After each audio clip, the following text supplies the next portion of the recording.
সারা জীবন দারাজের বাটপারির কথা মানে শুনে আসছি ভিডিওতে, অনেকের ভিডিওতে দেখছি যে দারাজ নাকি এই যে বাটপারি করে। এই যে দেখেন দারাজ, ঠিক আছে, আজ লিগেলি আর কি প্রমাণ হইলাম। এই যে দারাজ, এই যে আমার এক বড় ভাই অর্ডার দিয়েছিল কিছু একটা, তো যাই হোক এখন মূলত চেক করার জন্য আমরা রিসিভ করছি। হ্যাঁ, মূলত এটার ভিতরে শুধুমাত্রই ছিল কি ফাঁকা, কিচ্ছু নাই। এই যে একটা এই যে ফর্ম দিয়ে দিছে, প্রাইস কত? 120 টাকার মাল। শুধুমাত্র এই যে একটা এই যে সাদা কাপড়, এই যে পঞ্চ যেগুলির বলে এইগুলি ধরা দিছে। এই যে দেখেন দারাজ, এর ভিতর কিচ্ছু নাই।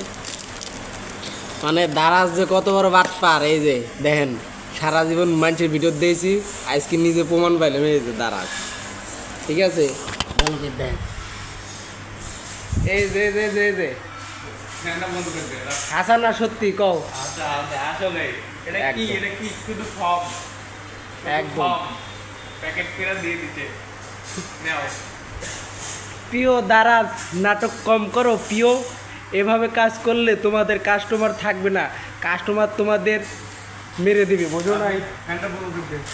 অনেকে আবার ভাবতে পারেন যে হয়তো আমরা এই কী বলে হইতেছে মালামাল রাইখা মানে হইতেছে খালি যে কাবার টাবার দেখাইতেছি, আসলে ওরকম না।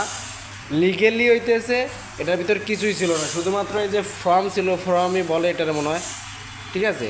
তো আমাদের মূলত এক বড় ভাই অর্ডার দিয়েছিল, ও পাবনাতে আছে, তো আমরা এটা রিসিভ করছি। মূলত এখানে কিচ্ছু নাই, মূলত যেটার জন্য অর্ডার দিয়েছিল ওটা দেয় নাই, ঠিক আছে, মানে পুরো ফাঁকা ছিল। এই যে প্রিয় দারাজ, সবাই দেখে শুনে অর্ডার দিবেন।